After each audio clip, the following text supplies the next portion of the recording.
It's only about a month out now from school budget votes by the public. But first off, many school boards have to do the approving of those plans before they can go to the public. That includes Jamesville-Dewitt School Board. They'll do that on Monday. Joining us right now is the JD Superintendent, Dr. Darcy Woodcock. Darcy, good to see you. Thanks for being here. Thanks for having me. Really appreciate it. Let's get right to it. Your budget proposal, I think, if I have it right, around $365,000 less than the current plan. Most of them seem to be going up. How did we get a little bit less than the current plan? Honestly, Jeff, we realized that we need to spend less. So we have revenues that are not equaling our expenses. So we had a couple choices. We could place this on our taxpayers and ask them to pay higher taxes, or we could lower our expenses. And so we took the path of lowering our expenses. We feel like we heard loud and clear from our taxpayers that they would prefer we not override the tax cap, but that we should stay within it, and we want to respect them and listen to them. So the overall dollar amount is less, but it's still not an easy budget. Not at all. So you were facing what kind of gap, and how do we get to addressing that gap to close things up, balance it? Yeah, it's been a very difficult year, and I would love to be in my first year at JD not having this issue, but here we are. So we tackle it head on. We had a $5 million budget gap. So we really started this summer when I first started with the district making a plan.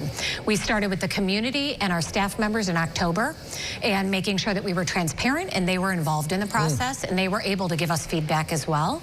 And then we met monthly with our finance committee and we really started going line by line through our budget to see what expenses we could reduce. I'm curious, and I'm guessing it's probably similar to the conversations I've had with other superintendents in here. What are driving up the costs in JD? So there are very large costs all through all of the districts. We're not alone, as you said. We have a 10% health insurance increase.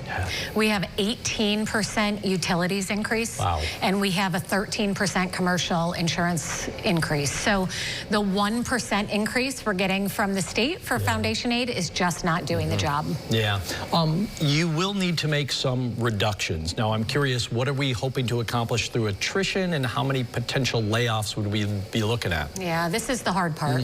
So I'm always careful when I talk numbers because there are human beings attached to those numbers. And so we are looking at 35 positions. We did offer a nice incentive to our staff members who are eligible to retire, really to respect what they did for their career and the time that they gave to our students. So we'll have 24 positions through retirements and resignations, and then 11 positions through layoffs. And I've asked this question before, and I've heard it from different parents. Regardless of the number, whether it's through attrition or otherwise, there are just less positions there. So how does that end up impacting kids? Or do we have to increase class size? Are we cutting any programs, things like that? How does that translate? So this is why it's been a long year, because we have been trying to do everything to not touch our student programming at all. So the student council asked me this week. How does it affect us? They're smart kids. Yeah, I was right in front of them and I said it really isn't going to. So they may notice small changes like less staff around. They may notice that an elective is often offered every other year instead of every year, but still in their 4 years of high school they'll be able to take the course. Or they may notice things like we used to pay $20,000 for a survey tool. We're switching to a free survey tool. Something like that. So we tried to keep it. Our priority was to keep it as far away from student programming.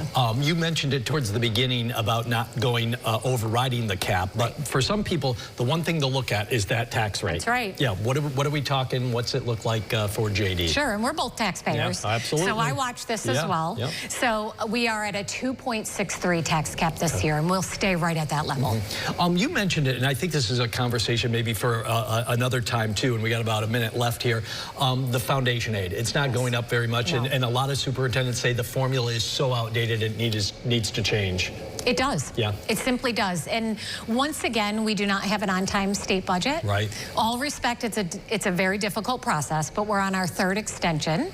And so we don't know. Right now we're at a 1% minimum increase, but we have a lot of mandates that need to be funded more from the state. So we're hoping that we'll see an increase in that. Yeah, that seems to be a common theme amongst municipalities and school districts, those unfunded mandates.